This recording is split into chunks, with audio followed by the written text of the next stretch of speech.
This is your friend PT. We here at the Long Take Review were very excited to use the recent New York Times project listing the 100 best movies of the 21st century as an opportunity for us to share our top 10 lists of the best movies from the last 25 years. So excited that even for us, we went a little long in the conversation. You know how it is once you start talking movies and swapping lists. To ameliorate the length of the conversation and to maximize how much content we get out of it while everyone but me is away on vacation, we are going to release it in 2 parts. This is part 1, where we will discuss the Times list and begin sharing our own top 10 lists. We hope you enjoy. Take it away, Jen.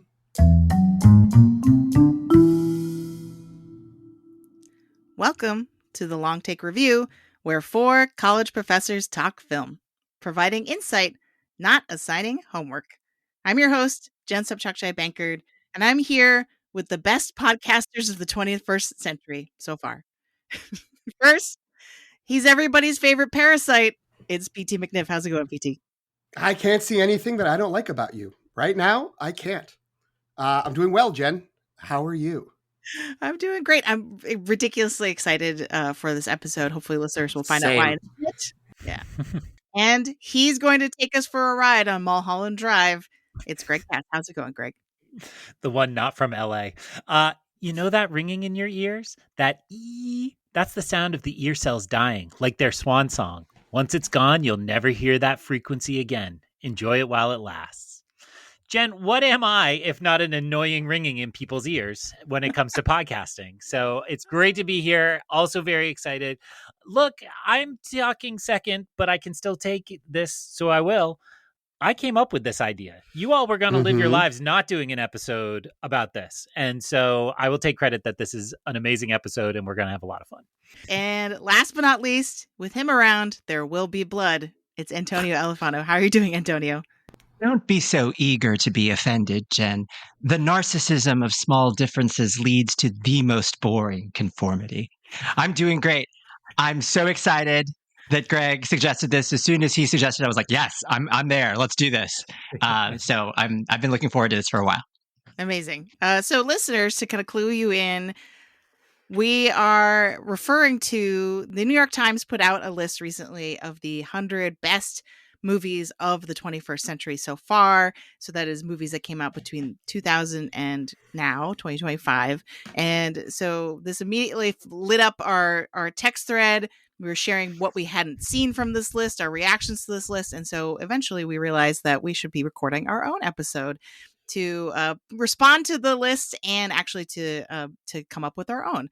So today, the task before us is to share our top 10, right? We appreciate that listeners hang for the long take, but we didn't want to make it like the forever take. So we're limiting ourselves to 10 films each.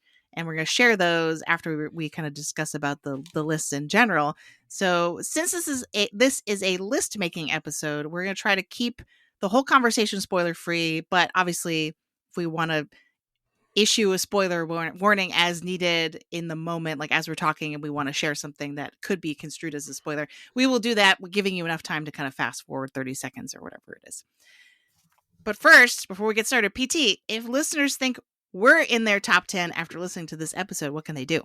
Well, if listeners want all the movie news we see fit to print, please follow the Long Take Review wherever you get your podcasts. We host the feed on Jen's Substack at thelongtake.substack.com, but you can also find us on Spotify, Apple Podcasts, Overcast, YouTube, and many more. Wherever you get podcasts, you can find us. You can also follow us on Instagram, Threads, and Blue Sky at The Long Take Review. And you can find us on Letterboxd. The account is at LTR Pod, or you can search for the hashtag LTR Pod to see what each of us individually has been watching.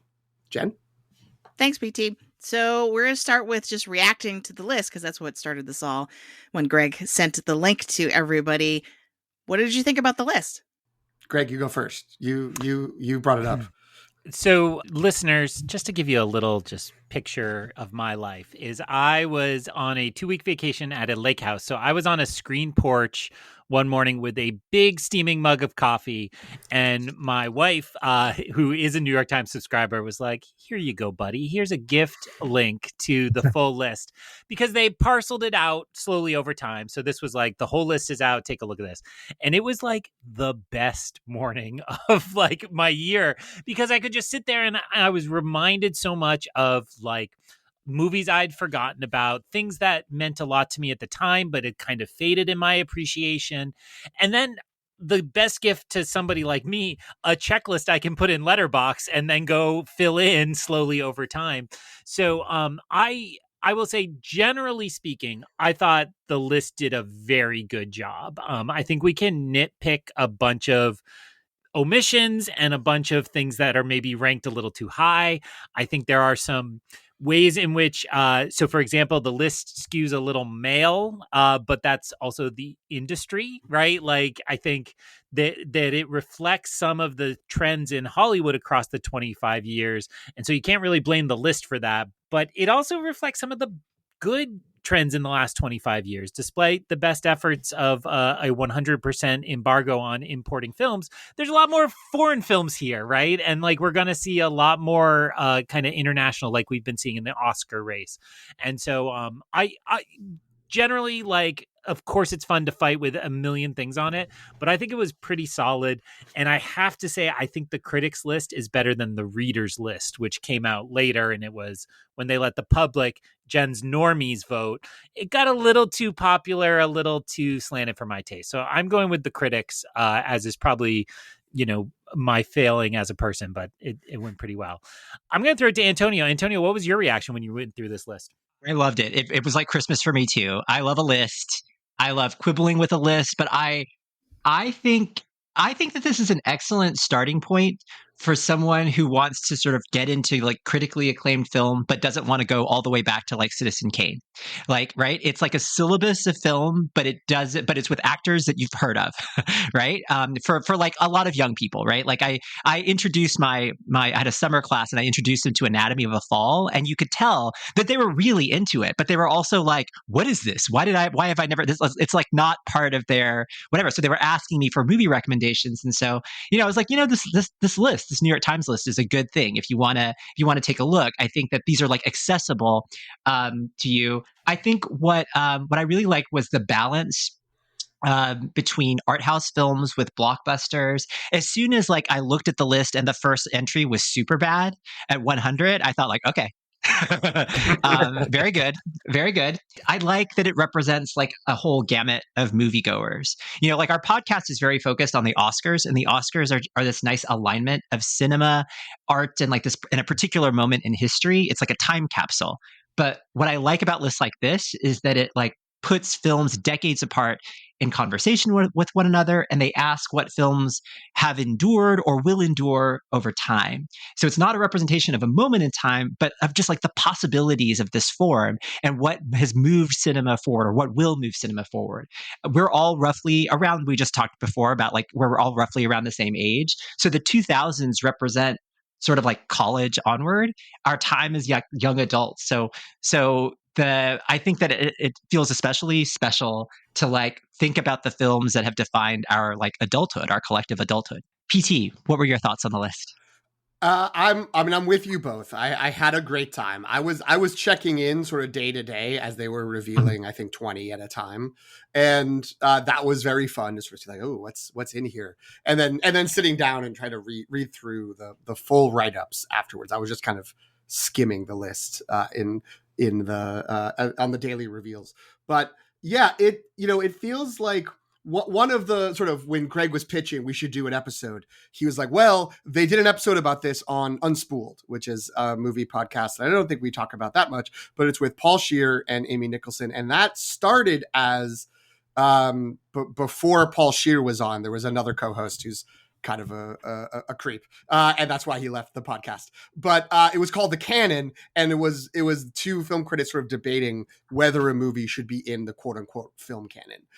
And this feels like a somewhat similar attempt to create a 21st century canon of like, these are, I think calling it the syllabus makes a lot of sense as well, where it's like, these are the important movies. These are the movies that mattered. These are the movies you should know if you want to know movies. And, it lines up pretty well with, we had, I don't know, this is, Antonio's very generous to be like, we're all basically the same age. I was technically in college in the late 90s. So I remember when I was in college, the AFI 100 movies came out, which was like, around 100 years ish of since movies had started. And they were like, well, here's like, let's give a list here. And they did that list in 98, I think. And they did an update in 2007. But that was like, I think there was only one movie from the 21st century that made it onto the 2007 list. And so this sort of feels like an extension of that list. Like we have that list. Here's one canon that's that old movies. If you do want to go back to it, to like Citizen Kane, Casablanca, blah, blah, blah. Black and white movies, people that maybe people have heard of, but like, if you're like 22, you're just like, those people mean nothing to me.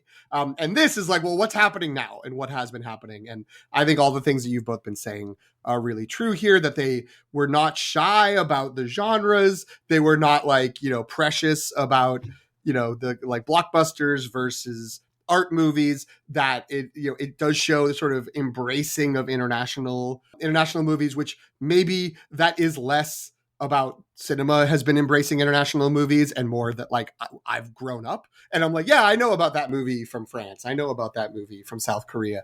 Whereas when I was 15, I didn't know those things. So but I think it's a good list. There's one movie which we'll get into, I guess, like what do we like, not like about the list. When Greg says the reader list isn't as good, I think for both of us, it's because there's one movie that's in the top 10 that we're both like, I don't like that. That is not that high on the critics list. So I do like the critics list, but I like that there is like some more stuff in the reader. I like that we have both. I like the readers list has some different things, maybe overpopulates a few famous directors in there. But yeah, I think like having this and having it a well-designed website we can interact with to look at it is really good. For all the flaws that have been appearing in the edifice of the Gray Lady, the New York Times, this was an excellent project that I have really enjoyed. Jen, what do you think? I was pleasantly surprised by this list. I think partly because of everything everyone else has just said. I was kind of like, oh, right, they put that on there. Oh, that's like, it's nice that they kind of mixed more.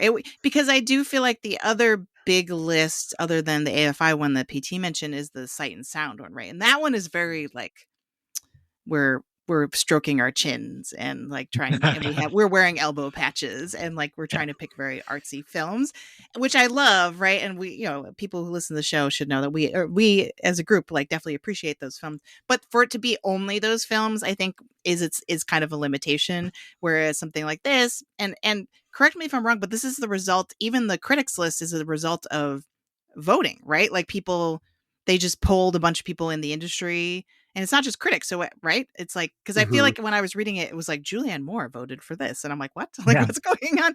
So I like that it's kind of a little bit more democratic and therefore more mixed in terms of the types of movies that are on here, which is nice. There is also, and this was discussed in that Unspooled episode, that there is some sort of a secret sauce that also happened. And I don't know if it sort of felt like, to bring up a metaphor that I know everyone on here is going to love. It's sort of like the Baseball Hall of Fame voting, which like a certain number of people agree, like to say, here's my public ballot. Here's what I said. And you can dig through the people who shared their ballot. But then there's another number who were like, no, don't share what I put down. Like, don't have that. So there's kind of a black box component where you don't know who, like what happened with those other votes. And I think that at least in the Unspooled episode, they were saying the editors were like, we took all these votes and we tallied them up and then we changed the list as we thought we saw fit. And I couldn't tell if that was, all due respect to him, if that was Paul Scheer not understanding that some votes weren't made public, or if it meant that there was actually like, they were like, well, but this movie should really be higher. Like this should be right. They made some executive decisions to curate the list a little bit more. So yeah, I didn't dig deep enough to figure out the truth on that, but yes, but it is at least the initial drafting of it was this democratic, inclusive process, and then maybe messed with Yeah, and because I have no sense of self-control, I skipped all the way to number 1 to start with when I looked at this. And which, thank you, New York Times, for making that easy to do, because you can click on like by the 10s or the 20s or so. You know what I mean? Like there are increments that you can click on. And just the fact that Parasite is number 1 on this list, I was like, oh, they get it. You know what I mean? Like that's that even just that one pick, and then that's the number 1 for the whole 21st century, does say a lot about the point of view of the list in general. So yeah, I think in general I'm pretty happy with this. For me, because I always operate from a point of self-criticism, I was like, why haven't I seen so many of these movies? Like, what am I doing? Like, I gotta get on that. I felt inadequate in some cases scrolling through the list and being like, oh right, I really should watch that. But so again, I'll say there are already many copies of it on Letterboxd. You can pull one up and you can clone it to be your own list, and then you have a checklist to go through on your own and watch, which is what I did. I believe I was at 81 when the list came out. I've watched one additional, so I am at 82 of the 100. PT, I think, came in above me. What were you at? No, I was at 79 because I need to see 21. And I know Antonio blew us out of the water. Yeah, he was. What was your number? You were like 91 or something, right? It was 89, and then I moved up to 90 because I watched Arrival, which I enjoyed quite a bit. So I'm at 90. Nice. And Jen, you had seen 10? I was definitely the lowest out of all of us. I think I was at 78. I think I was right below PT, but I'm not. So Jen, movies are when they take still pictures, but they put a bunch of them in a row and they project them. You loved Ratatouille. Now let's check out some of these other ones. Okay, well, I have thoughts about that. Why is that the Pixar movie that's the highest up, right? Like, anyway. So I guess now we're moving on to kind of our more of our evaluation or assessment of the list. I guess we can mix it up, whatever you want to talk about. What surprised you the most? What made you angry? What made you happy? Where do you want to go? I'll start with what surprised me, and it started with Superbad being on the list, and this was the representation of comedy. The list included Superbad, Best in Show, Bridesmaids, and Borat. These are not art house comedies. It's not comedies in the way that like Annie Hall is a comedy, right? Like these are big, broad, crowd-pleasing movies, and they absolutely deserve to be on this list. Whenever I am struggling to rank things, and one of them is a comedy and a drama, and it's close, comedy wins, because to me, comedy is just like a higher degree of difficulty to pull off, and so I was really thrilled to see these movies that just delighted me when I watched them, but also hold up in rewatches over and over again. I think that's that I found surprising. These are the kinds of movies that aren't going to show up probably on that Sight and Sound list, but deserve to be on a list of like movies that really represent this century. Yeah, I like that a lot, and I felt similarly. And I also, when opening it and the first day and seeing the Superbad as the first entry, I was like, all right. Okay, here we go. And that's, that I like that choice as the representation of that sort of the descendants of Apatow school of comedy. And, I will say, this is not specific enough, but it is the thing I kept coming back to, which is I liked how often going through the list, it was a movie, even if I didn't love the movie, I was like, oh, I thought about that movie. Like I remembered that movie after I watched it. And I was like, yes, like that was something I had to either wrestle with or I was enamored by, or, I fell in love with it. I think that they, I don't know if that's such a ephemeral way of saying it. And obviously it's also very personal that some people feel connected to some movies and not to others. But I think it did a good job of capturing that sensation and and having that in there.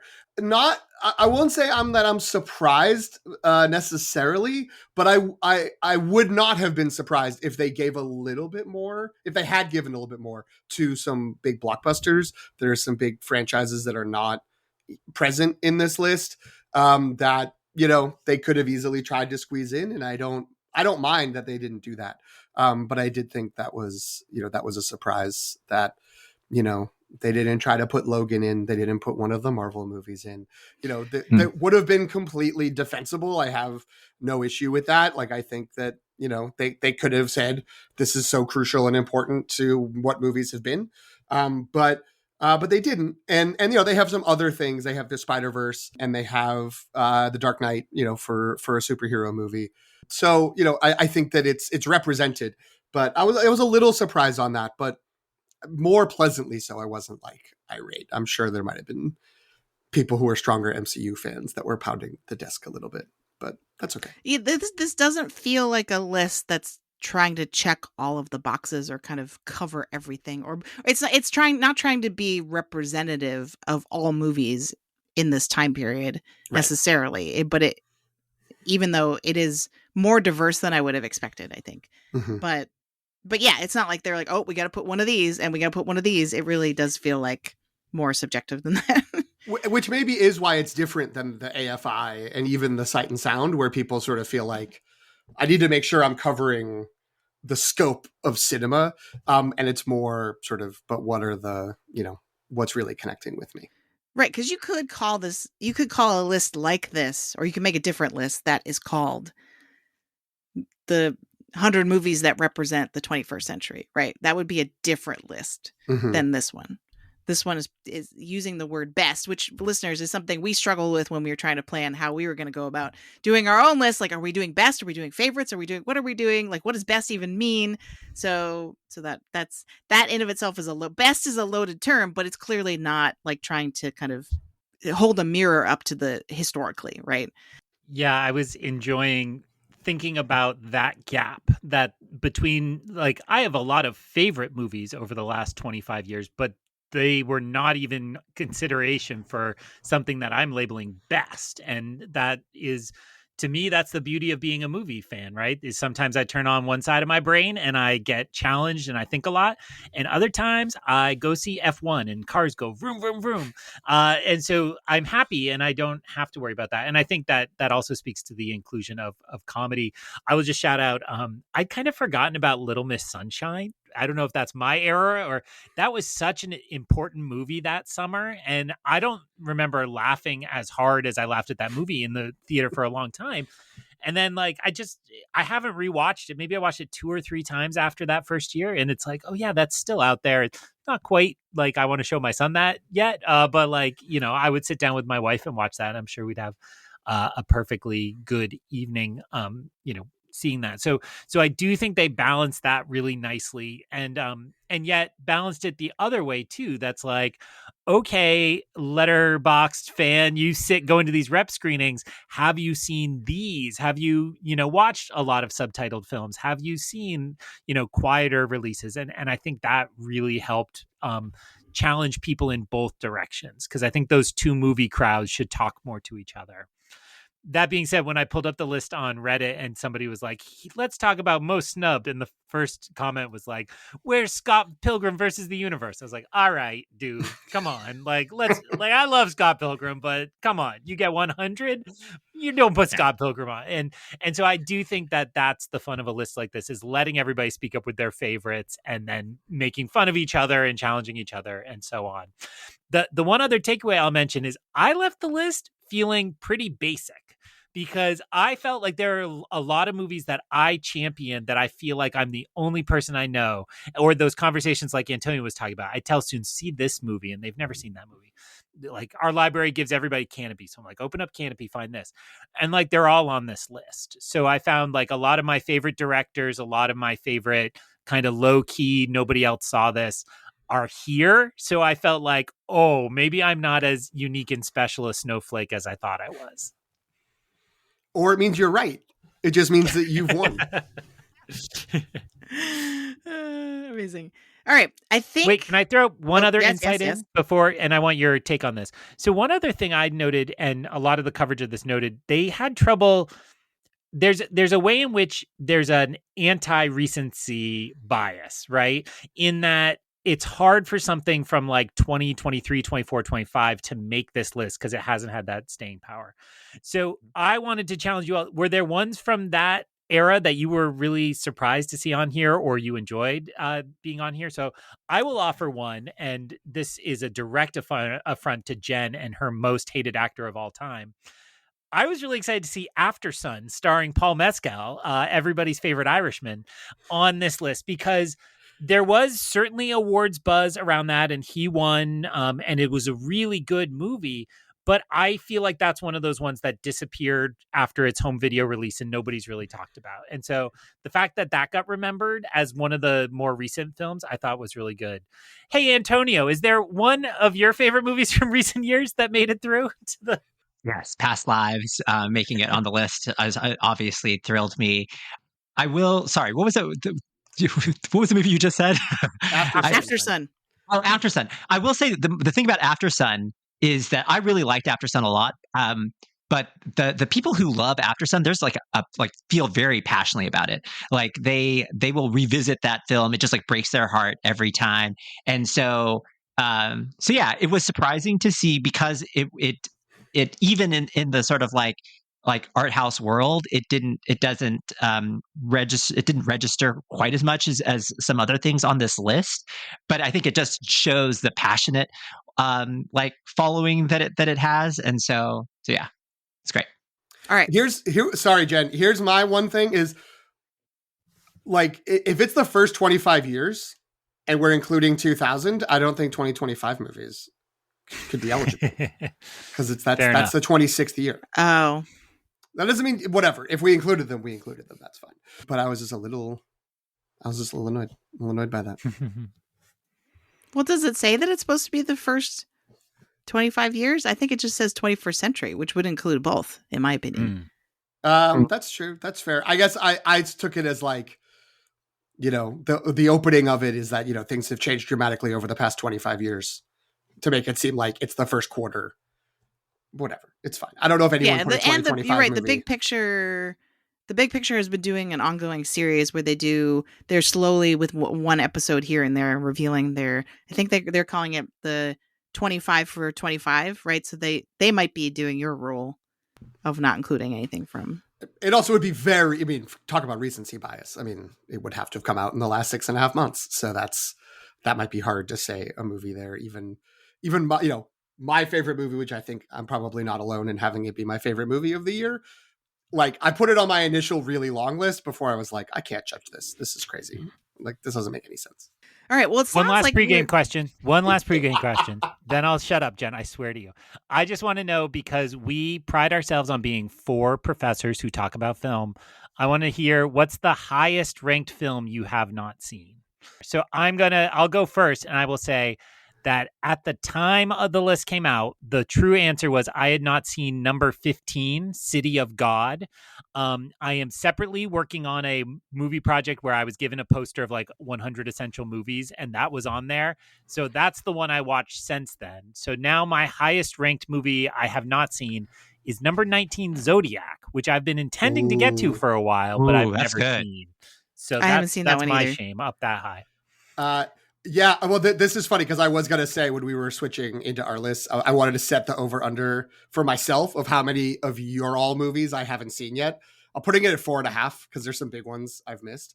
Mine is still also number 15, City of God. And then after that is number 18, Y Tu Mama Tambien, which I have no excuse, because that movie's supposed to be great. It's on Netflix right now, or was a month ago. Diego Luna looks like a baby. Yeah, he does. Crazy. And as it's Gabriel Bernal, is that right? Gael Garcia Bernal. Gael Garcia Bernal. That's right. Yeah, I have that on DVD. If it's not streaming, you can borrow my DVD. Okay. So Arrival actually was my highest ranked that I hadn't seen yet at 29. Now that I've seen that, it is A Prophet 35, and I'm very much looking forward to that. But that one is harder to find. How about you, Jen? So I'm the most embarrassing, unsurprisingly. I have never seen Mulholland Drive. That's number 2 on this list. Oh. Yeah.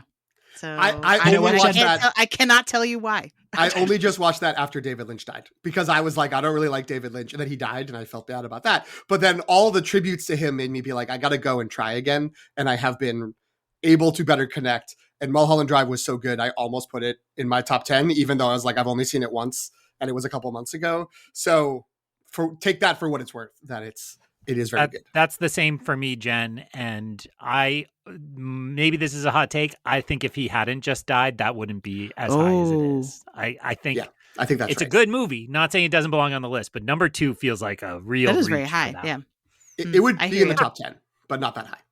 People adored that movie though the year that it came out, and I remember it left me cold. Like I did not enjoy it. I will revisit it. Maybe I think like now I might be able to appreciate it more, but I don't blame you, Jen. Yeah. All right. Now are we ready? I don't want to start talking and then someone's going to cut me off. Okay. So I think we're ready to start sharing our list. I think what we're going to do, and this is a procedural note, I'd like to start at number 10 and then work our way up. And then what we can do, and I'm stealing this from, I believe, House of R is the podcast that mostly does this. But if you also have that same film, like if someone says my number 9 is X, then you can hop in and say, I also have that, but I have it higher. And then we wait. I think we wait to talk about it until we get to the higher ranking when someone else shares it as their higher. I think that makes movie. sense. Does that make sense? Okay. So then we're not like having 2 conversations about the same movie in 2 different places in this episode. So we're trying to spare listeners of repeat content. So yeah, we'll just go. I have a set turn order that I have predetermined. We will just kind of go around. We'll start with 10, work our way up to 1, see how long this takes. But before we do that, real quick, did anyone want to talk about kind of like how they came up with their list? Because for listeners' reference, when we were kind of planning this episode, we sort of decided there was a lot of back and forth, and we decided, okay, we are like the New York Times list going to go with best. What are our 10 best movies of the 21st century? But then we can each choose our own path in terms of like how we are defining best, or how we are kind of going around about picking what we think are the best movies. So there might be some differences in approach. Yeah. So we'll start with Antonio. Antonio, how did you put together your list? So for me, it was about what movies that have endured that I still think about, and that I think that will endure over time. And so that's sort of where I did, since we discarded favorite, there were certain films that I was like, okay, that they don't belong on that. But yeah, it's basically that, the staying power of a film. And that's why I feel sort of most secure about the things on my list that are a little bit older. Because if I've revisited them sort of recently and they still just sort of like hold up, I feel most secure about that. I will say, like, as we go up, there are some that are fairly recent, but I feel pretty confident. What about you, Greg? What was your methodology? Thanks, Antonio. I was too busy excited for the transition, not thinking about what I wanted to say. So I initiated the conversation about the word best and how we define that. And I think that for me was really struggling. And, you know, I sometimes hear it worded as like, I like film versus I like movies. Right. And I hate that. PT just rolled his eyes. That's exactly how I feel. And like, I do think that we can appreciate the medium of all of these things. So what I thought about is, if I was making like a time capsule and I was going to say, this is what movies were like in this 25 years, I ended up skewing a little more towards things that I thought represented our culture at large, like factors that, you know, shaped our lives day to day. And then also on what I think are, you know, prime examples of high quality productions, right? That I think it pulled out some of the box office winners for me, because while there are some very good, it's hard to put up a kind of gummy looking Marvel movie and be like, that's the best we did. Because when you have like startlingly beautiful cinematography and really excellent writing, it's hard to say Indiana Jones and the Dial of Destiny makes the cut in those regards. So maybe the only time we're going to hear that today. I left it out. Until Henry comes in with his guest list. Number 1, Kingdom of the Crystal Skull.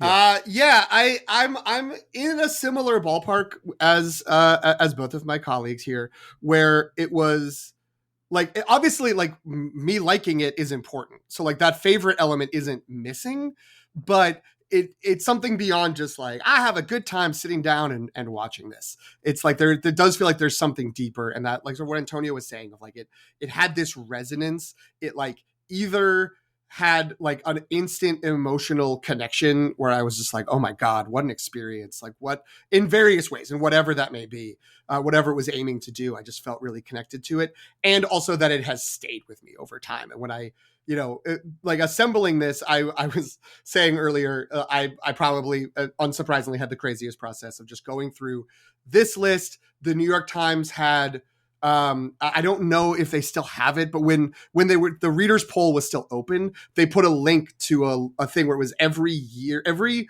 movie that got a vote for every year. So it had this really long list of like, year by year for the 21st century. And so I also looked through that. And then I looked at my Letterboxd, which I've only been, super active on for the last few years, but just what are the movies I've watched and rated highly from this century. And then it compiled a list of like 90, I think it was 91 movies, which is a lot. And then started to go through with that sort of thinking about it. Like, what are the ones where I was like, oh God, like this one. And that kind of culled it down to like 30, 35-ish. And then started some arbitrary things about like, well, I'm not going to put like multiple movies from one director in my top 10 or even my top 25. And I ended up ranking up to 25. And so like that got me down to 25. And then it was just, I had 25 movies. I had 25 lines and I just started adding things in where it just felt right. And in like 2 days, I did that last night. I finally like placed them last night. And I think in if I did it again tonight, it would probably end up with a different list in a different order. And some movies would rotate out and some would rotate in. But, it is what it is. It's a snapshot of where I am. So that was my thinking and my process. Jen, how about you? So I tried to be very methodical about this, and I didn't really want to be, even though I had looked at the list already, I didn't want to be unduly influenced by the New York Times list. So what I did was, and this was very time consuming, I went through the Wikipedia page listing every single movie that came out every year from 2000 to 2025. Nice. And I basically did a kind of gut check of I was scrolling through relatively quickly, but then when I saw a movie where I'm like, oh, that's a great movie, I wrote it down. And I did that for every year. And then what I did was I went back to the beginning of that list and circled ones that where I was like, oh, well, out of this year, this is the one I think was the best out of the ones I jotted down. And then I tried to do that. I didn't do a great job of that because there are many years that had multiple circles. Where I was like, oh, this is going to be a problem. And I'm like, oh, how am I ever going to do this? In general, this process was like extremely stressful for me. And I'm glad I did it. And I learned a lot about myself and about movies while doing it. But at the same time, it was not a pleasant experience. I was really, really like wringing my hands. This episode or the whole podcast? Which were you describing? Movies. I'm a glutton for self-punishment. What can I say? And then I had I had a shorter long list, but then I was like, what do I do now? I don't even know. And so what I tried to do was I just kind of like crossed things out. And then I sort of like in a moment of crisis said, wait, like sort of like what PT said, I want to make sure the directors that my favorite directors are like mostly represented on this list. So then I started a new page. And it is a process. I started a new page, and then I wrote down who are the top 10 directors of this century.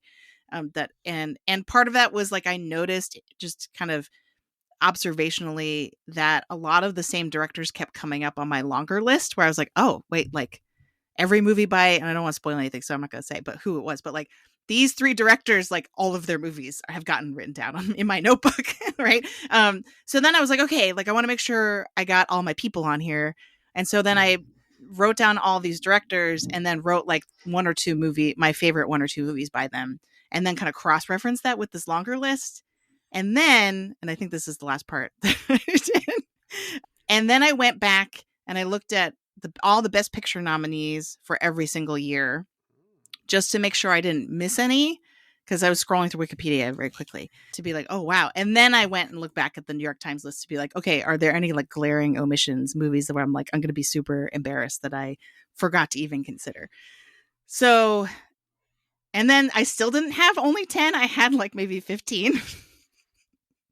And then I had to make some really tough decisions. And ultimately, I would say, without spoiling what's on my list, I didn't pick favorites at the expense of quality, but I did skew my list heavily towards movies that represent what I would think are my taste. Sure. And so it's Of like course. not as after a certain point, it became not as objective of like what are the best movies. And I really found I got to a breaking point where I was like, I'm just listing movies that I think I should pick as opposed to movies my heart wants to pick. Yeah. Right. And so at the end of the day, this is a like Jen's heart best movies list, as opposed to like I want to impress somebody with my finer taste sort of list. And I was counting on the three of you to sort of fill that void. A little bit. Okay. So we'll see. We'll see how that worked out. A lot of movies I left off, I was like, oh, well, PT's going to pick that one. And Antonio's going to pick that one. And Greg's going to pick that one. So I think we'll be okay. There was yeah. the cusp ones where I was like, what's going to be like 11 through 14? I was like, either one of you will say it or it did very well in the New York Times list. It does not, whatever. It will be fine if it doesn't. Yes. One question to ask is, was there any kind of like representation thoughts around here? Like, and I'm thinking in terms of like international versus American movies, years. I have one like gap of time where I was like, oh, there's no movies that like either, not that there were no movies I loved, but there were no movies that were both like, yes, this would make my list, and it's the best movie this century by that director. And I won't say what those years are, but like there's just a real black hole in even my long list where it's like, ooh, things get dark for like 4 years for me. But I was still trying to be like, have it be a little bit scattered, not only have movies from like the first 3 or 4 years, to Antonio's point earlier of like, well, I know those movies last because we've had them for so long. Did anyone think about that, or was I the only one crazy enough to do that? I did that. So my list has every movie is from a different year with one exception. Okay. So and that helped me make cuts. I was like, oh, I have like 3 movies from this year. I got to whittle it down to pick one. So I used the criteria I already mentioned, and my final list was rushed into a document that I'm looking at. And so I hadn't recorded the director names or the years. So I just was quickly like filling in those years to see how I did on the spread. I did very poorly on the spread. I have one year that I won't mention that I have 4 movies from the same year, and then 1 each from the years before that. So I am very concentrated. That's over half the list, kind of all nearby. But thank you so much for the question. I also checked as I was writing down those directors' names. I didn't have parity between the genders or, across racial categories, but I feel pretty comfortable where I'm sitting in terms of, my wife had a job where she had to make lists like this a lot, and they'd always like work for months.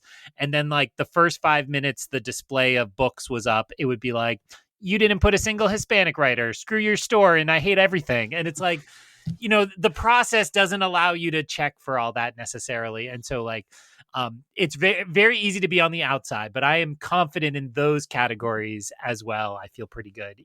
Even if, again, I feel pretty basic when you look at my list versus the big list and so on. Do we all feel like we have like just like chalk lists where we're just sort of like, oh, these are so obvious? And is that just our own biases of like with the movies we love? We're like, well, everyone loves these. Could be. Oh, that's possible. I think the best way to answer the question... like, no, my list is unique and it's awesome. I think the best way to actually answer that question is to get started sharing our picks. So Antonio, only 45 minutes in, we're going to get started? Unbelievable. That's a long take record. So much more throat clearing to do. Antonio, what is your number 10? And what would be helpful is to say the film title, the year it came out, and the director, I think, just to start. If you want to add anything else, obviously you can. But So this was not on purpose. This was a lot of the difficulty here was figuring out where to place things. And I just realized just now that I placed my number 10 is the New York Times number 10. It is from 2010, David Fincher's The Social Network. I'm a writer. I love well-written dialogue. This is a movie that I remember showing to students to be like, look at this. Just watch this scene. And and just the scene work itself, just like appreciate this dialogue, right? This to me is like Aaron Sorkin at his best. And there've been Aaron Sorkin less his best after, and this was a year where I really wanted this movie to win Best Picture. It lost that year to The King's Speech, but this is a movie that really I feel like endures, that people still watch, people still talk about, that still feels relevant in a way that one doesn't. So, yeah, that was my choice for number 10. Did anyone else have this one? Okay. I did not. Sorry, we're weighing in. I have this higher on my list. So is that what I'm supposed to say? Okay. I thought PT was about to say that too. It's not on yours, PT? All right. No, I have. Like so it's not that I don't like it. It's that I don't rate it as highly as everyone else. But I had a really bad experience watching it the first time. It was just outside of the movie itself. And then I watched it again like later that year before the Oscars, but the bad taste was still in my mouth. So I have been, as listeners who maybe tuned into our Jaws episode know, I've been trying to drag Antonio to watch some older movies that he hasn't seen. So I would like to watch this again with Antonio at some point, whether in, at one of our homes or if it's in the theater.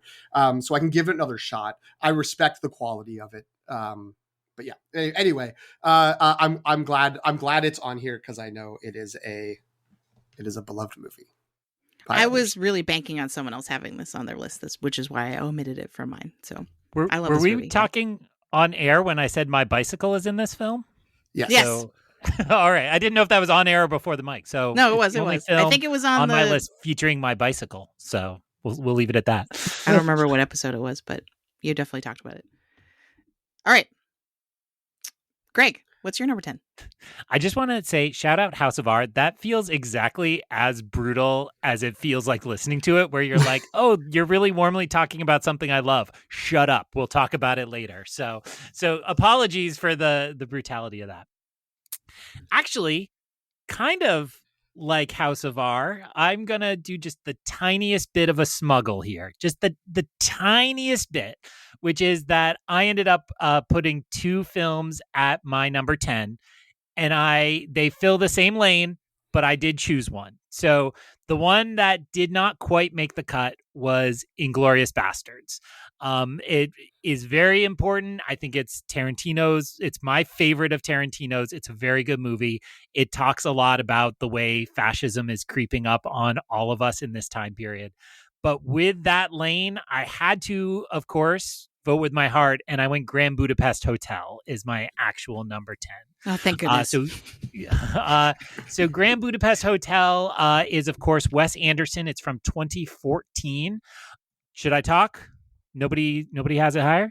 I believed in you, Greg. I didn't put this on. We were all counting on you, Greg. So I did not give myself the criteria of only having one per director on this list, but I knew that if I went too heavy Wes Anderson, I was just playing my favorites.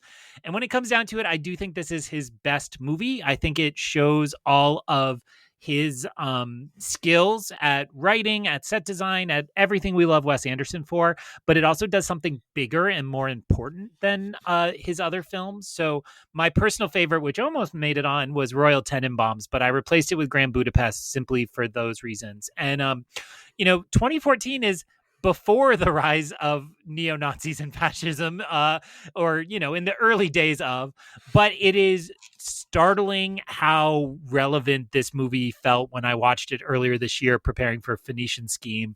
And it really is kind of beautifully wrought in that regard, because it's a warning, but it's also just this like melancholy,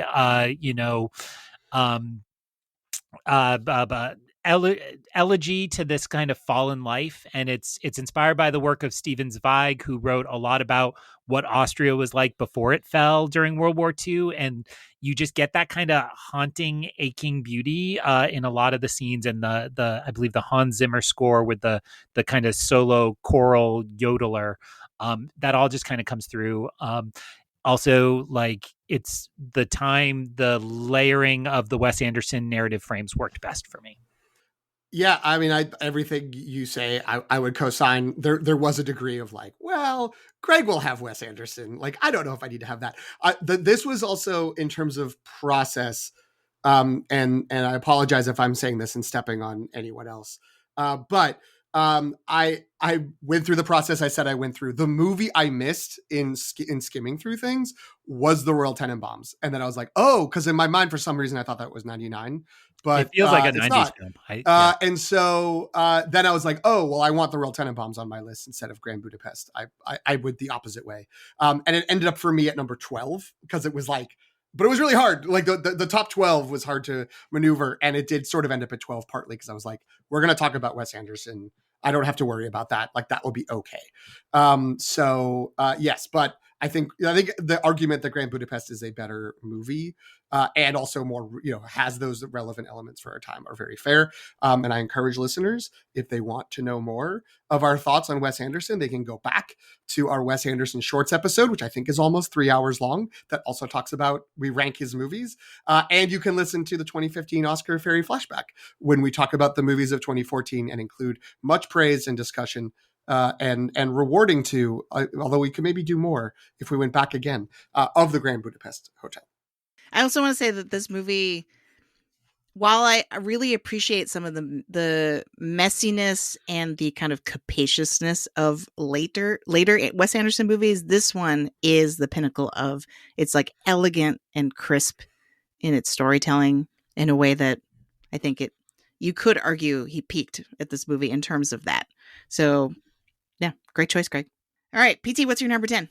Mine is a movie I don't know if I'll be able to talk about right now. My number 10 is my most recent movie and the one that was the most directly derided as being included on the New York Times list by Amy Nicholson on the Unspooled podcast. And that is Past Lives, the 2023 movie by Celine Song. Does anyone have this higher on their list? I do. Okay.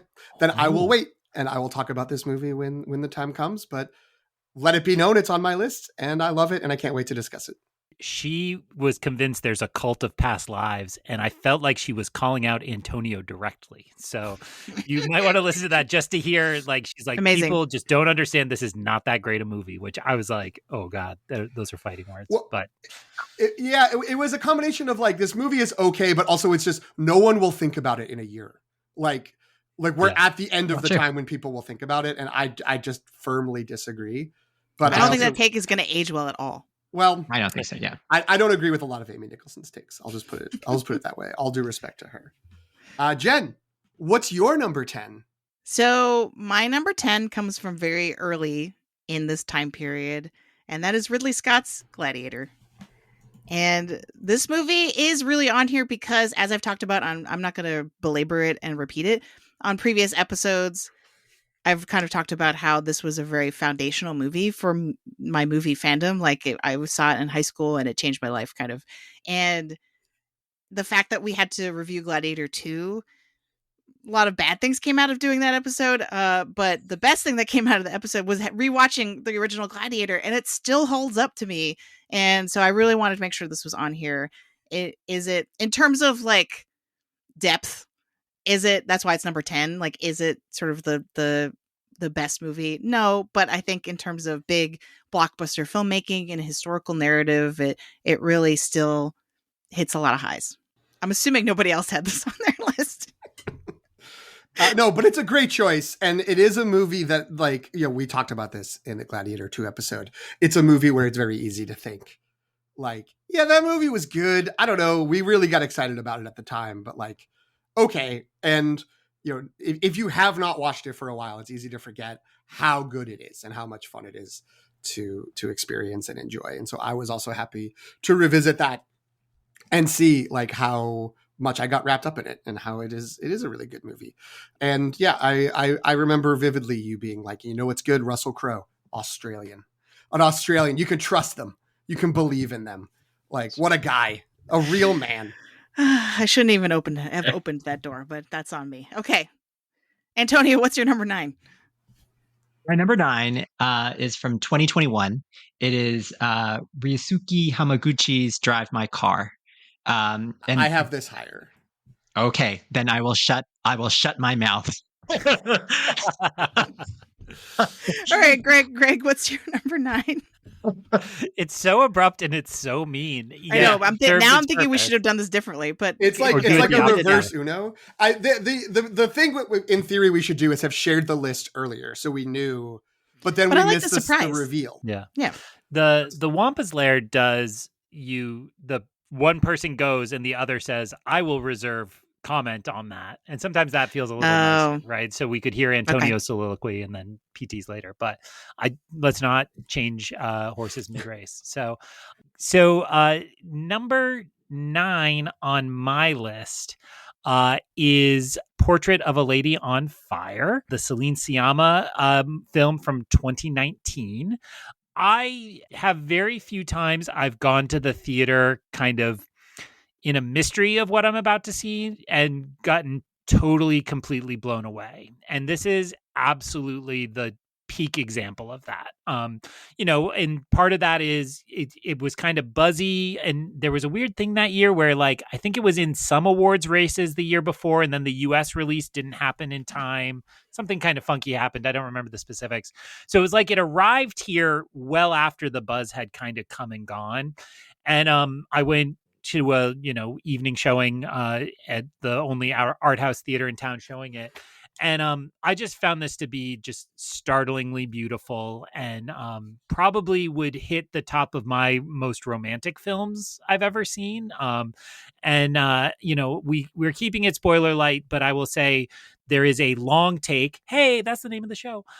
In the last 5 minutes of this movie, I guess it's the last shot of this movie. And you're like, oh my God, it's not cutting. Why isn't it cutting? And then you're suddenly like, oh my God, never cut. I don't want to leave this, and I don't want to leave this feeling. And that just resonates with the tone of the movie. And I find this to be just a really, really wonderful film. So should I shut up? Did anybody else have it? I did not. All right. So it was on my didn't. longer list. My shame is I've never seen this. I still What? haven't seen it. Oh, you should definitely see it. I know. Yeah. I have no excuse. Well, I will just then add to that by saying, like, it made me feel a little basic because this often comes up in the like best of the last 5 years or so. And I think it did make Sight and Sound. I think people were mad it made it way higher than people expected.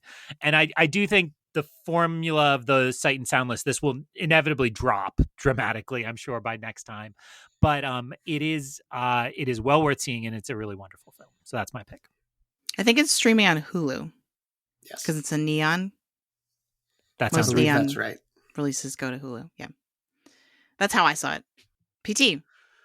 My number 9, we did discuss this in general, the idea of having different genres, and comedy is a genre that is easy to overlook, I think, in these. So this is part of me was like, I'm going to sneak this movie in and it's going to be so good. But then I was like, wait, it did make the New York Times list. So I'm not really that much of a surprise. And it is Best in Show from 2000, the Christopher Guest movie. I have that higher. So, Okay. Ooh. Well, then for the second time, I have nothing else to say currently. I love it. All right. My number 9, it might be my most controversial pick because it is my most recent pick. And so accuse me of recency bias. I don't care. I'm going with Ryan Coogler's Sinners, which came out this year. Mhm. And look, might this be premature? Because it only just came out and I only saw it a few months ago. Sure. But at the same time, I was going to pick Black Panther instead of this anyway. That's my smuggle. If this movie didn't exist. But because this movie exists, and I think it just achieves so much depth. And I'm assuming no one else has this. Especially PT, who's like 24 and 25 movies don't count. It was on my very long list, but then I've eliminated for that reason. So I just feel like as a genre movie, this achieves so much depth in terms of its themes. Like, obviously, we had an epic review of it not that long ago. So please see that episode for more detailed thoughts. I won't belabor the point. But I really think that this is going to both stand the test of time, and even if it doesn't do that well at the Oscars this year, I think it will kind of like end up on lists in the future. And I think that Ryan Coogler is going to be kind of one of those like all-timer directors at some point. And so I'm buying the stock early. Love it. I think I remember during the episode saying like, this is a scene, this is like a moment that will endure, that we will. It matches the very criteria that we were talking about. So I have no quibble with this. Yeah, I was being a jerk about like, wow, 2025. That's just in terms of the numbers, but like to me, this clearly far and away has been the top movie of the year for me. And you know, I maybe there will be some other ones that will get up into that territory with it, but like, great. Like I have no doubt that in a decade from now, I will still be thinking about the first time I saw this movie and the second time I saw this movie, which was next to Jen, when we did our second showing on a big IMAX screen. So no, I have no quibble with this, no qualm, and you know, I think it's very worthy of inclusion. My funny sinners insight from the last 2 weeks is, like I said, I was on vacation in rural Maine. So Sinners came out on 4K, and I quickly looked at all the Targets near my home to send my wife to go buy it for me, and it was all sold out. I was like, no. And then I checked all the Walmarts near home, all sold out. Then I was like, wait a minute. And I checked the Walmarts in rural Maine. Plenty of copies. I grabbed mine. So I have it and I got it. And I actually I intended to, but never made it back to it in the theater because it just hit HBO Max. I've had a renewed round of conversations about it. Yep, and same. with one notable exception, who's listening to this episode, I will say everybody's been blown away by it. And the other one inflated his rating because he was going to go 3 stars, saw all of our 5 stars and was like, I better go 4 or else I look like a real fool. So, wow. So, but I do think it, you know, my example of a time capsule, absolutely, that would be the 2025 movie. You know, no disrespect to anything else that's come out or will come out. And they did it without a stupid CGI dog. They still won the box office. So you had to taint this conversation with that, didn't you? Mm-hmm. I'm not going to engage. Antonio, what's your number 8? Number 8 is from 2001. It is Peter Jackson's The Lord of the Rings, The Fellowship of the Ring. So does anyone have this one higher? Okay. So Return of the King was the one that won all of the Oscars. But I think this was a superior film. You know, fantasy is really great at world building. And like, I think this just did a superb job at world building, but also it was just like propulsive and just like a perfect experience at the films. Like this was just like epic filmmaking at its best. And like, you know, I'm not normally the one who talks about like this genre a lot, but I adored this film so much, and I was rooting for this to win Best Picture. I was rooting for Ian McKellen to win Best Supporting Actor. I think that you know, my love for this trilogy hasn't diminished because of like the subsequent prequels and whatever and other derivatives like but this original movie still just like was just magical for me. I don't think it's a giving away to say I do have another movie from this trilogy on my list, but not The Fellowship of the Ring. So I will just say that and say I co-sign everything you said. I was struggling which of those movies to pick, but I was like, one of these movies does have to be on here for me because it's such a triumphant achievement. And I will say, if anyone hasn't seen, there's a clip from the Graham Norton show of Ian McKellen talking about the Oscars the year he was nominated for Fellowship of the Ring. And basically it's a story of he had like some little like gemstone from New Zealand that's like a good luck charm. And Maggie Smith saw him beforehand, and he does a very good Maggie Smith impression, which I cannot do.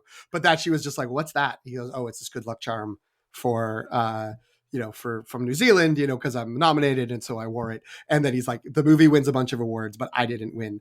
And he's leaving the Oscars, and he runs into Maggie Smith again, and she goes, "Doesn't work, does it?" That's incredible. It's great. I am really glad you have this on your list because, spoiler, this trilogy or a movie from this trilogy was my hardest cut, and I think it made it until my penultimate list and then got chopped. So I'm really happy that you have this one on here. And I think part of the reason it got chopped was because I couldn't decide between this one and Return of the King. So I was just like, what do I do? I'll just get rid of it.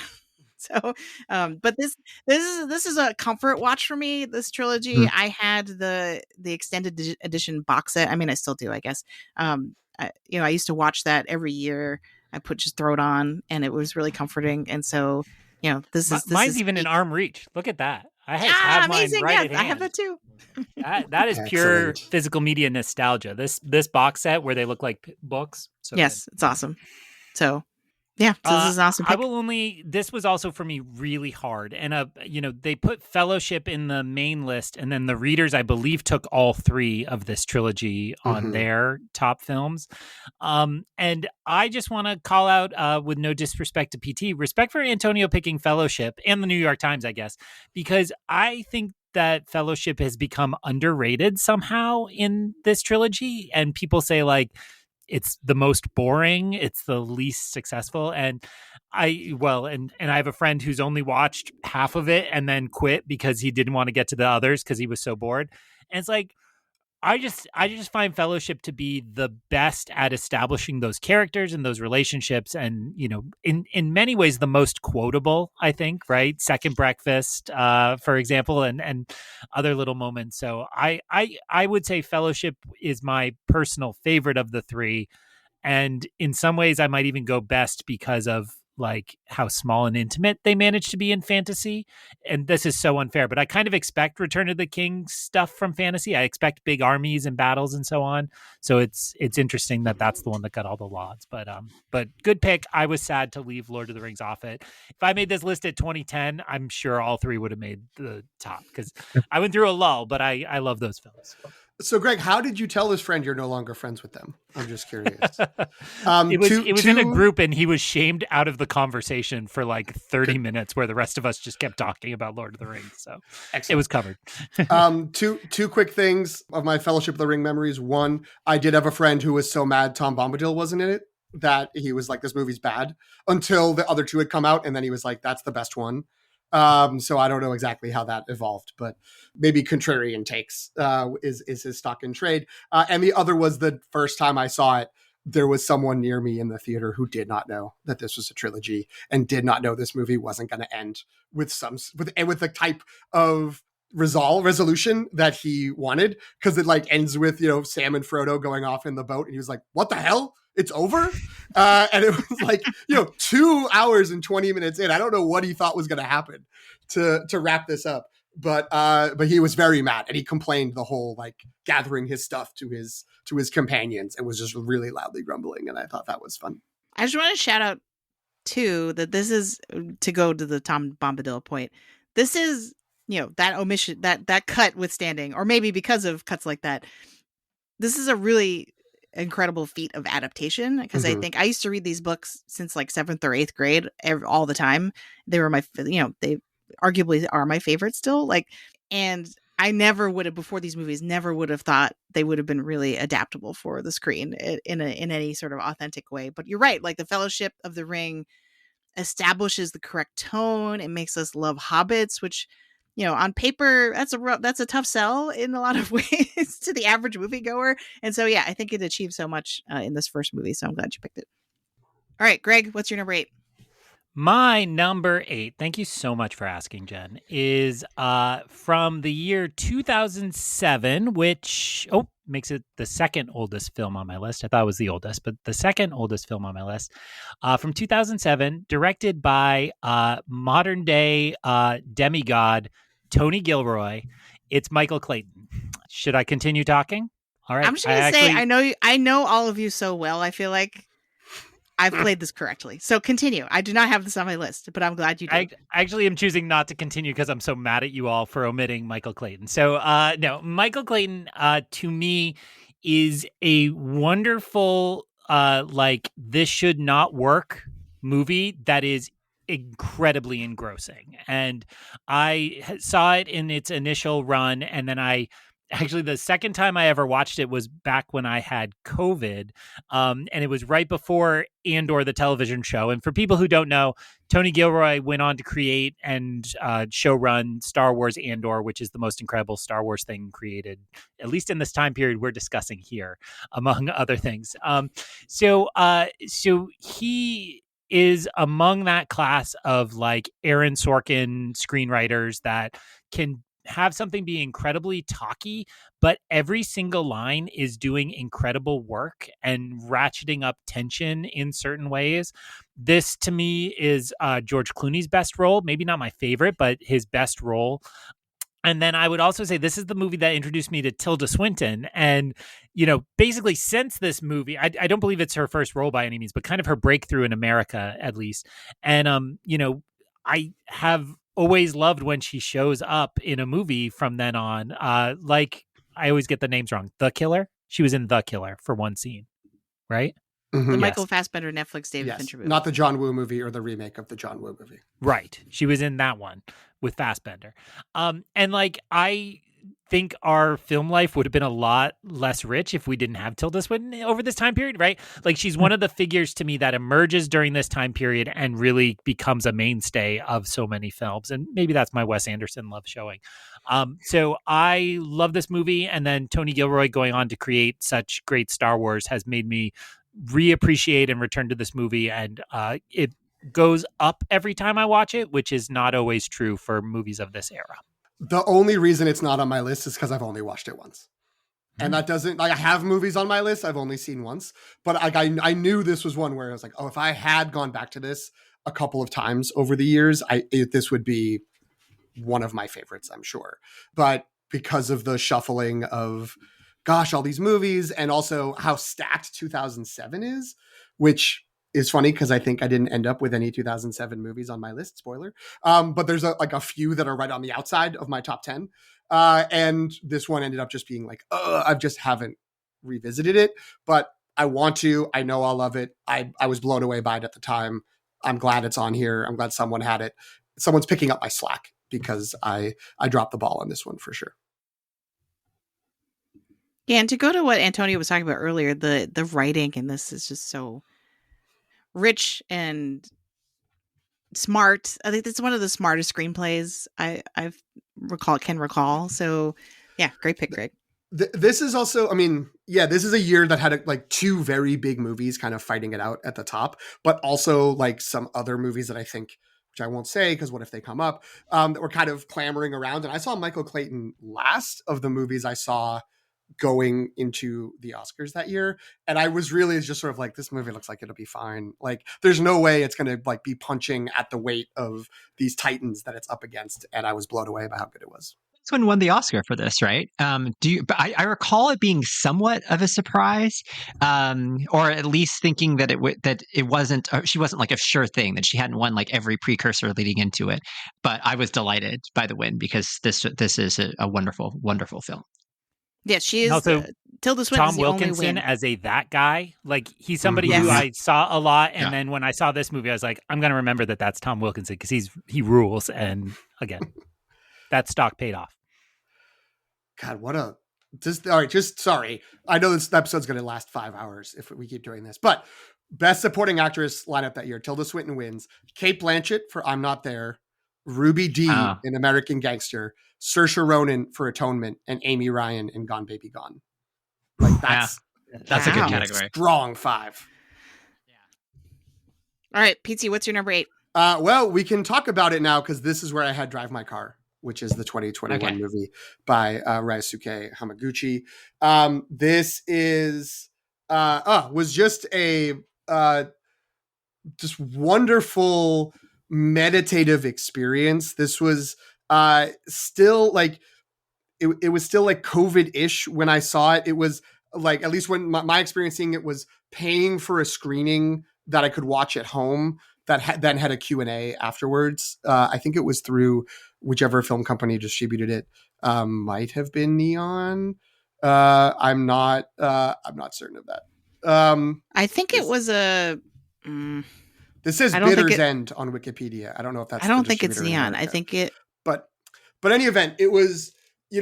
Most of the movies that I have on my list are movies I saw first in the theater, because I think that seeing movies in the theater, it's easier for me to be engrossed. It's easier for me to fall in love with a movie. So the fact that this movie made it in being something I just watched on my couch at home, and it is 3 hours long, and it is not fast paced. It is not like, action packed. It is super meditative and internal to these characters. Uh, like, just it was it's a very moving movie, and is one that like this is one of the ones also that I have only watched once because I kind of find the idea of thinking about going back and reliving the experience like it's moving but also heartbreaking, and it's that emotional tug and the emotional back and forth is not something that I've had the wherewithal to get myself back up for again and to go experience once more. But I also like just it's one of those movies that pops into my mind like pretty consistently, and I just think about some of the moments, some of the shots, just some of the developments of the characters over the span of time. Yeah, I think it's really wonderful. Antonio, I know you also had it. What are your thoughts? I mean, I agree with everything that you said.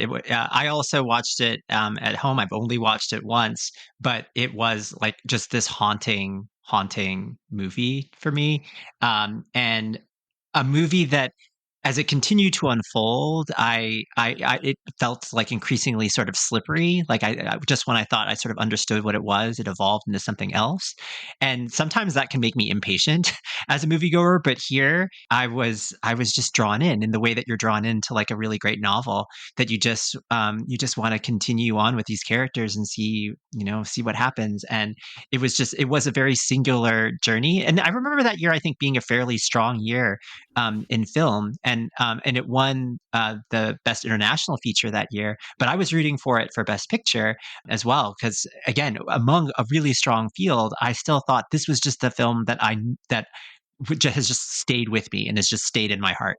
And I think it because it has the kind of meta factor of there's a play. It's not a play within a play, but it's they're putting on a show in the movie.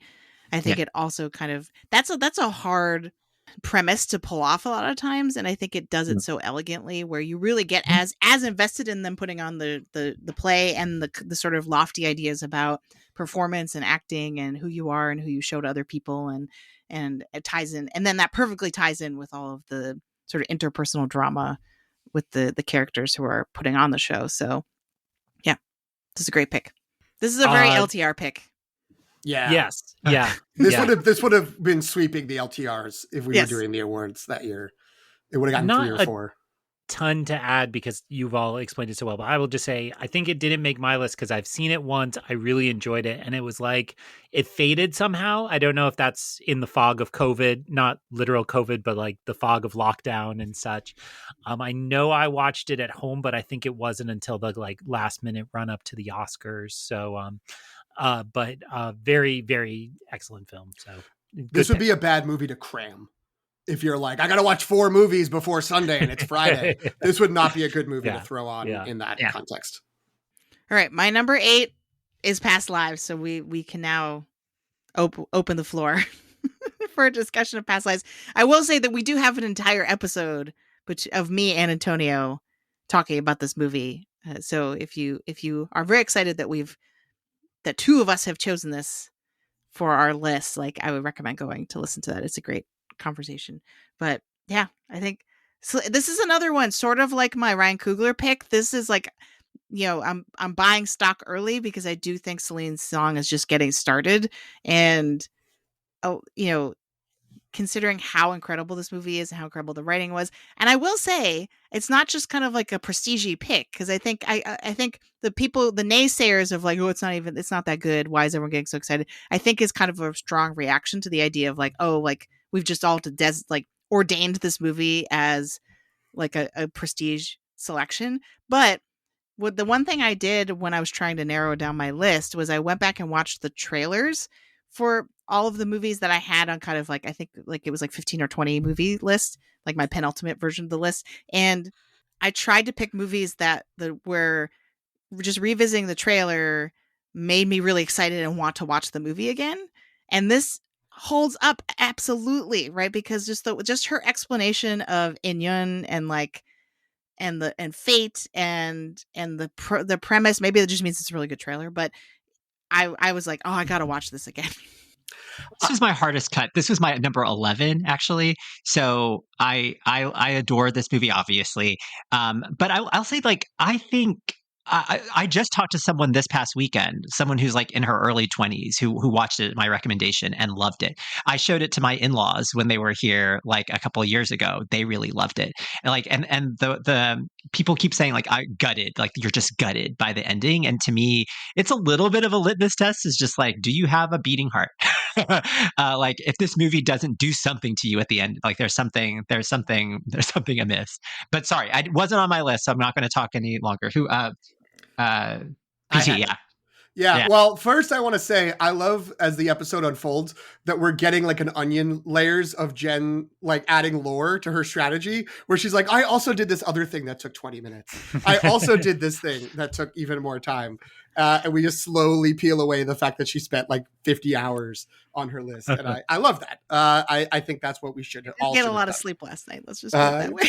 That's what we should. That's right. That's the right way to do it. Yeah. I this movie was incredible. I feel like I think Antonio's point's a really good one, that there is sort of like a litmus test element to it of just kind of like, do you have the ability? Do you contain empathy? Can you relate to other people? That's definitely that's in there. It's this wonderful, ill-fated romance story, but like it's so interesting and thorny, all the details there. It's also this wonderful immigrant story and the sort of, they're in the title of just sort of how, as we age and we go into it, it's fun to hear that someone in their early 20s sees this and is blown away by it, because it does feel like, because it's what, 12, 24, 36 are their ages, spoiler, in the movie, that it's, that it's something where you have to have lived a little bit to really connect to it, but that may not be true. And you can project forward on it. So yeah, I when putting my list together, there was a little bit of me trying to hold back on recency bias between this and Drive My Car. I have completed my 2020s entries on my list, to give a little teaser here.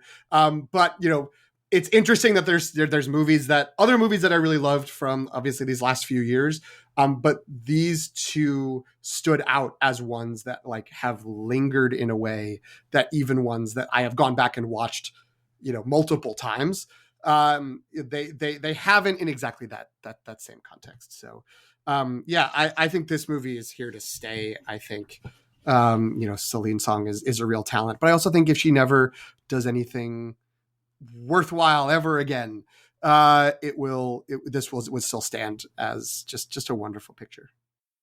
So Greg, you hated this, right? Like you didn't even think about including it. I could not stand this. There's too much talking. It's like, get over it. Just make out already. Where's Let the car play chase? PlayStation while you make out in the room.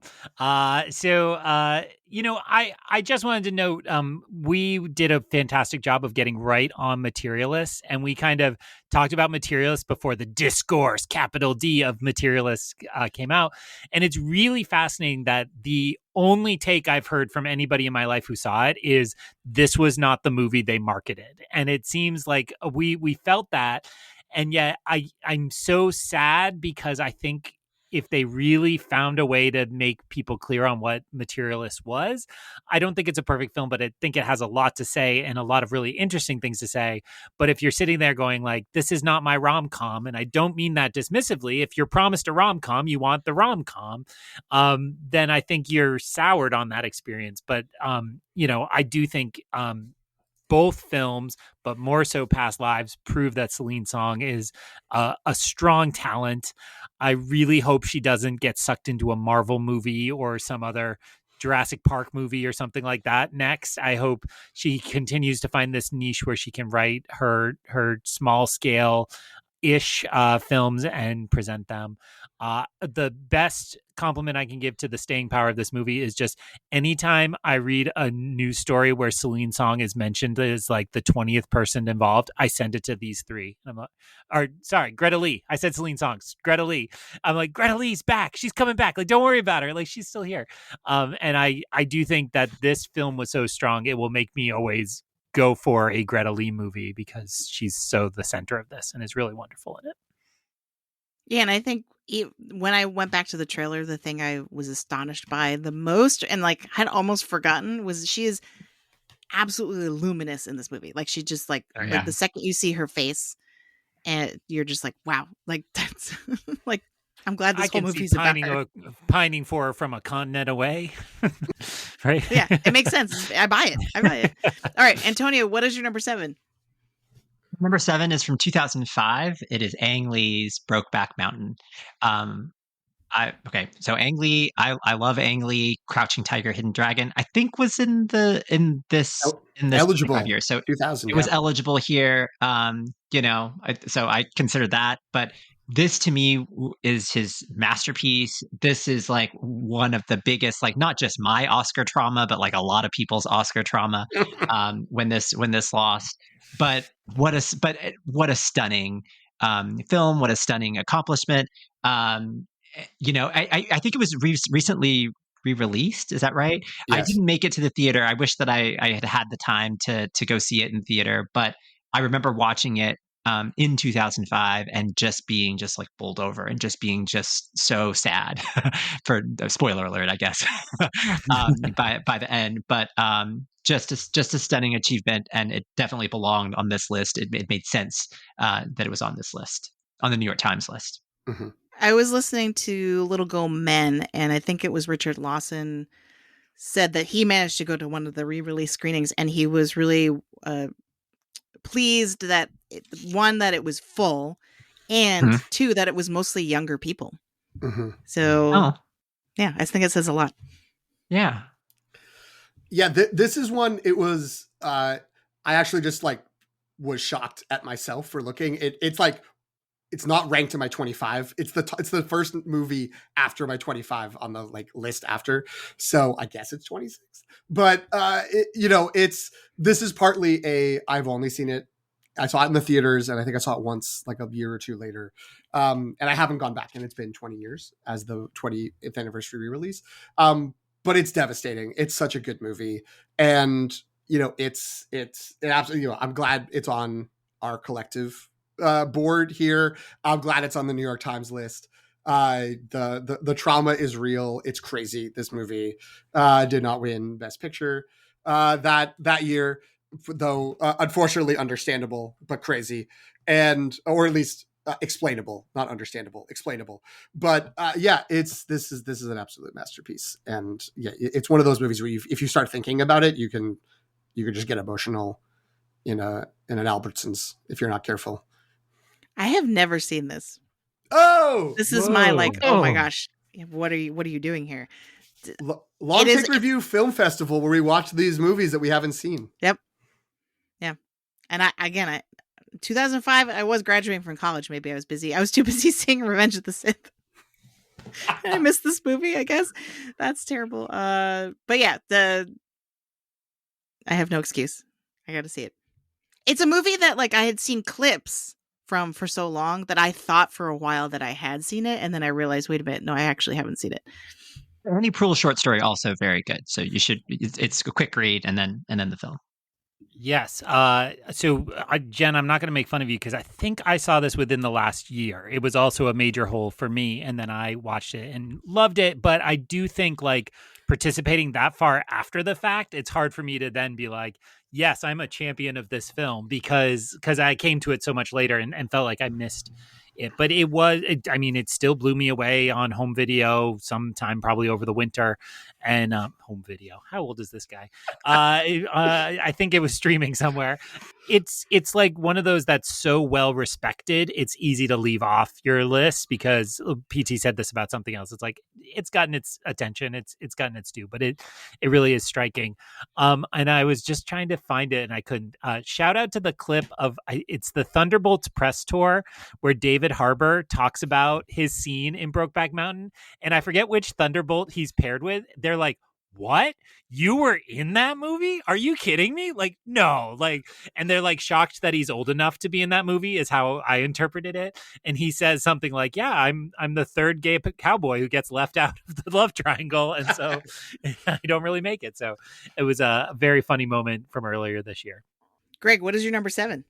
Well, I mean, it's a little embarrassing because mine is essentially the exact same movie that Antonio just picked, but under a different title. And that is the 2018 film Into the Spider-Verse.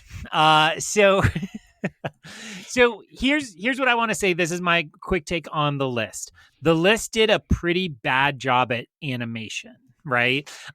There are some animated films on it. Spirited Away is pretty high. Respect that pick. Jen already mentioned Ratatouille coming in highest. Seems a little strange. It's not. The Pixar movie? I meant to correct that because I checked. It's the third Pixar movie. Oh. I just remember. I think I probably saw it and was like, "Why is this above?" But it's Wall-E and Up, I think, are listed higher. And so Amy Nicholson pointed out, when people say they love Up, what they really mean is they love the first 20 minutes of Up. You forget about that like third act with the dogs and the biplane, and they're like driving them with squeaky toys and getting distracted by squirrels. Like, it just gets very silly, and you can still love Up, but I actually think that's a pretty good take on my opinions of Up. Like, it's really powerful when it's powerful, but there's a lot of goofiness in it that you forget. Wall-E would be my pick for best Pixar. Soon to be in live action with Harrison Ford. Oh, no. That's the thing, right? What? Really? Yeah, I thought I saw that somewhere. Jen, I mean, I don't know if it's locked in, but it's like Disney he's in live talks action to movies, do yeah. a live action. Yeah, he's going to be Carl. Gross. So my pick, because I wanted to get something animated on my list, and my pick is Into the Spider-Verse because and the other genre that, if you're making the time capsule of what the industry was in this 25 years, I feel like you have to get a superhero movie on there. Like them or hate them, they have defined so much of what has been done during this time period. So my one superhero pick, spoiler, is Into the Spider-Verse. And what it comes down to is this is a just awesome movie that I saw with my son. He loved it. I loved it. We were like so engrossed by all of it. And it was so innovative in its animation and has raised the bar and reset the tone on everything good that's been animated since then, right? And, we talked so much last year about The Wild Robot. Wild Robot is beautiful. You don't get a Wild Robot adaptation that looks like that unless Into the Spider-Verse comes out. And, a lot has been made about it and its sequel and how crafted they are. And that is what animation needed during this time period, with all due respect to Pixar, is it needed something beyond a snappy, wisecracking, character to something really like artistically beautiful. And I think we're going to see the impact of Spider-Verse for years to come. So that's my number 7, Phil Lord and Chris Miller, unless it's Chris Lord and Phil Miller. They wrote the screenplay. The directors are Peter Ramsey, Bob Persichetti, and Rodney Rothman. Yes. There you go. This is a great pick. I really love this movie a lot. I watched this with my oldest son, who also really loved it. The one person who didn't love it was a friend of mine from Texas, and I remember him complaining and saying like, "Oh, it doesn't feel like my Spider-Man." And I remember saying, and my reply was, 4 of them are white and 1 is a pig, so so you're fine. Excellent film. Yeah. Yeah, this was on my long list, but it didn't make it through. But I'm glad it did. I was sort of like, someone's going to put this on. Someone will get there. Because we should have animated movies on here. We should have something representing superheroes on here. And like, to me, there were only 2 options that really made sense for superhero movies. I will admit I don't have either of them on my list. But this one felt like, this is one of those 2. I'm very glad that it's here.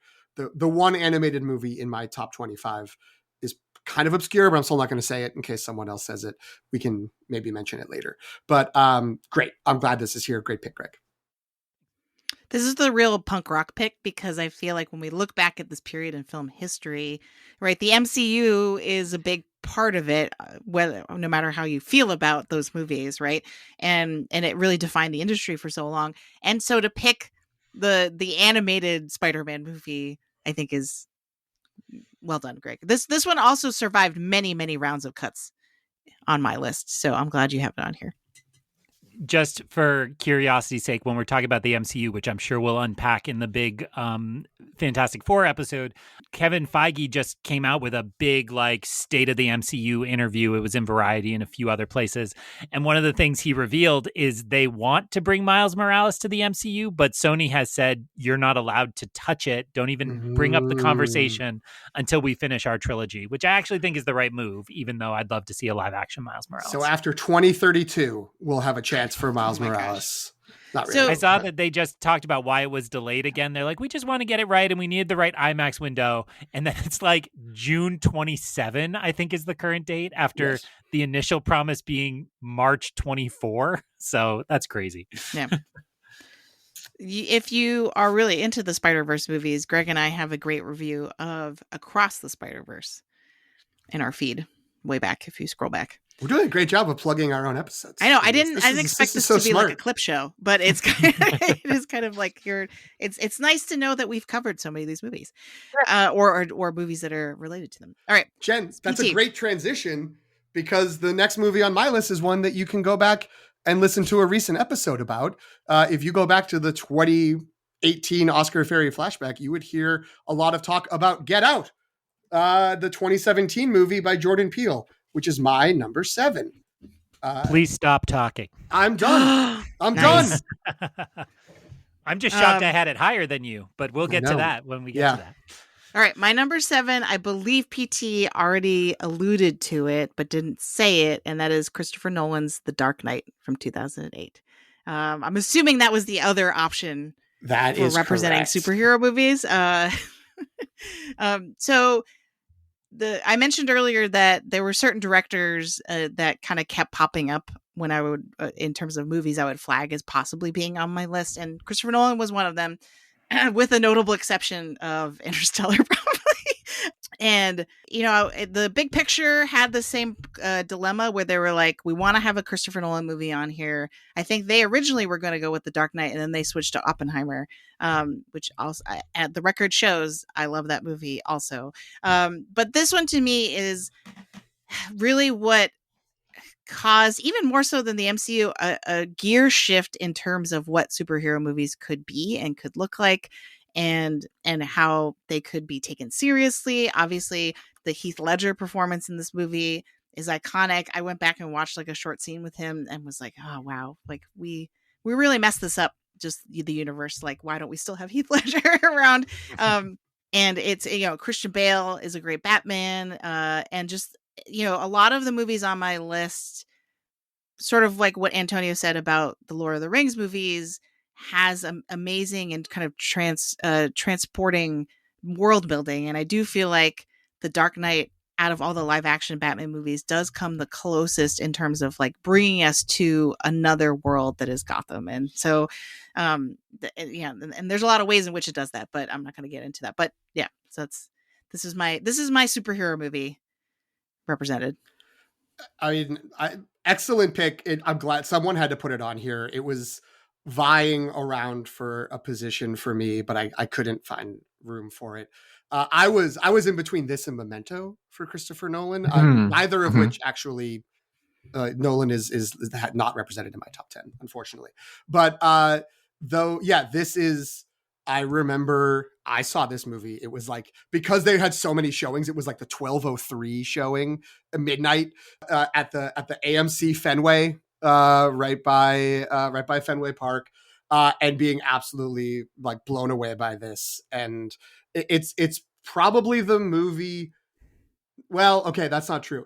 It's one of a couple of movies in my top 25 that I've watched the most, because I will watch this movie over and over again.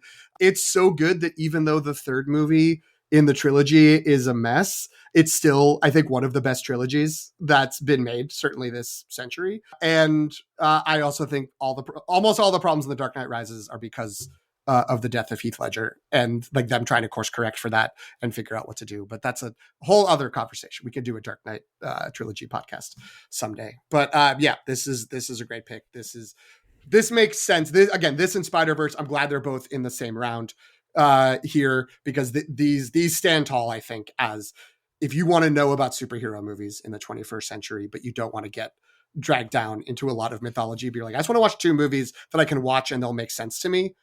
These are them. And also we have 2 Heath Ledger movies this round. And so kudos to Heath Ledger, one of our best actors. And then I screwed it up. There's nothing connected to my movie this round, but that's okay.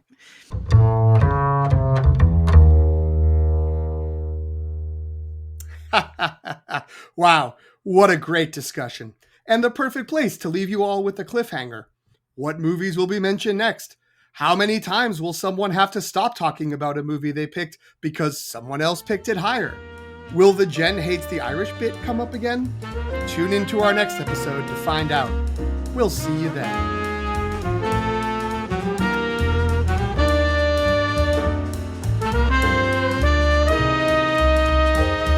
Thanks for listening. You can follow The Long Take Review on Substack at thelongtake.substack.com. Subscribe for free, and you'll be the first to know when a new episode drops. You'll also receive written reviews of new films with Oscar buzz, as well as any new installments of prop franchises like Star Wars and Marvel.